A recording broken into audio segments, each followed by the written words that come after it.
I've always had a love for video games and cozy games in general. Growing up, I was constantly playing classic hits on the DS like Animal Crossing, Nintendogs, and Pokemon Diamond, to Spyro and Simpsons Hit and Run on the PlayStation 2. As I grew up and started university, I had to decide between a MacBook for university or a Windows PC where I could game. I decided to stick with a Mac. With so many games available on PC and Steam, I desperately wanted a gaming PC. However, when I checked out prices at the time and saw my student bank account, the dream was dead. Until last December, and I was able to get an order for a base model Steam Deck. Overwhelmed with joy and excitement, I quickly unboxed it, and after years of watching streamers and YouTubers play all the games I've always wanted to try myself, I was stoked. Today, I'd like to talk about the Steam Deck and why I believe it's the best budget gaming device on the market after a year of ownership and endless hours played. Out of the gate, I want everyone to know before finishing this video, the Steam Deck is not a high-end gaming PC, and it's definitely not a replacement for one. The deck is great for indie games, older AAAs, and emulation, but I highly recommend checking out the Steam Verified program or ProtonDB. If you're not looking to play graphically intense open worlds such as GTA 5, Starfield, City Skylines 2, or Elden Ring, the Steam Deck is an amazing budget-friendly option to get into PC gaming. There are 5 main things you need to know before purchasing your Steam Deck. First is battery life. The battery life on the Steam Deck isn't the best. It's currently rated for about 2 to 8 hours of use per charge. Depending on what you're using your deck for, I would recommend being super close to an outlet to power the device for longer gaming sessions. This makes the deck not the best choice for road trips and flights, as depending on the game you want to play, you may only get around an hour of battery life before it dies. Second is size and weight.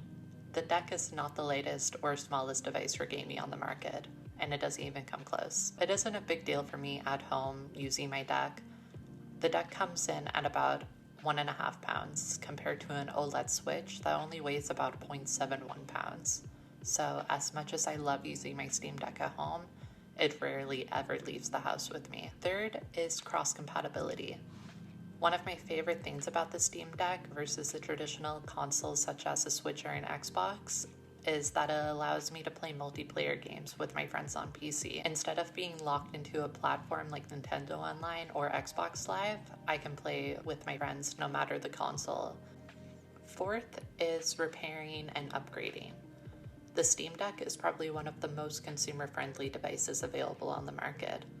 Currently, Valve has a partnership with iFixit to allow consumers to purchase replacement parts for their deck directly from them.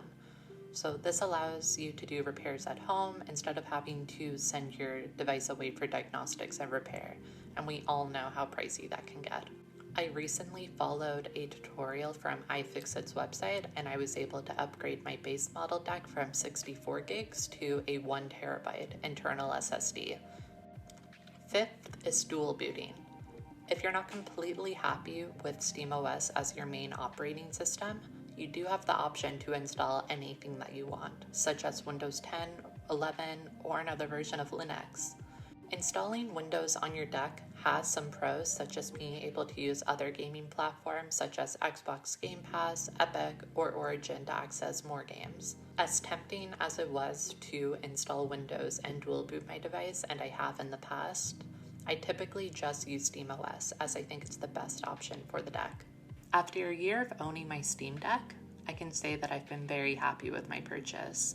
There are so many games available to install on the deck, and there's so much potential for what you can do with the device. The Steam Deck is my favorite console of 2022 and 2023. Thank you all for tuning into Lotech today. Don't forget to subscribe for more tech-related content on my channel in the future.